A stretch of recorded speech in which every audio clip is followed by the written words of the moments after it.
നബി സല്ലല്ലാഹു അലൈഹി വസല്ലം പറയുന്നു, ഒരു വൃക്ഷം നട്ടുപിടിപ്പിക്കുകയോ ഒരു വിത്ത് കൊരിച്ചിടുകയോ ചെയ്താൽ അതിൽ നിന്ന് നാൽക്കാലിയോ ഒരു പക്ഷിയോ മനുഷ്യനോ ഭക്ഷിക്കുകയും ചെയ്താൽ അവൻക്ക് സ്വതക്ക ദാനധർമ്മം ആവാതിരിക്കുകയില്ല.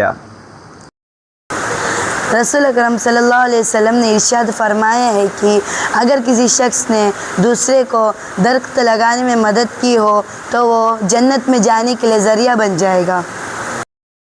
നബി സല്ലല്ലാഹു അലൈഹി വസല്ലം തങ്ങൾ പറഞ്ഞു, നാളെ ഖിയാമത്ത് നാൾ വന്നെത്തുകയും അന്നേരം നിങ്ങളിൽ ഒരാളുടെ കയ്യിൽ ഒരു വൃക്ഷം ഉണ്ടായിരിക്കുകയും ചെയ്താൽ അന്ത്യസമയം സംഭവിക്കുന്നതിന് മുമ്പായി ആ തൈ നടാൻ അയാൾക്ക് സാധിക്കുമെങ്കിൽ അവൻ അത് നടട്ടെ.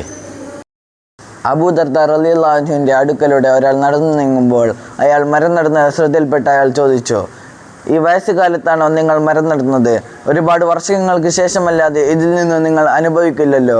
അപ്പോൾ അബൂ ദർദ റളിയല്ലാഹു അൻഹു പറയുന്നു, ഇതിൽ നിന്ന് മറ്റുള്ളവർ ഭക്ഷിക്കുന്നതിലൂടെ അതിൻ്റെ പ്രതിഫലം എനിക്ക് ലഭിക്കണം എന്നാണ് ഞാൻ ആഗ്രഹിക്കുന്നത്. If a Muslim plant a tree or sows seeds and then a bird or a person eat from it, it graduated as a charitable gift from Sadaqah.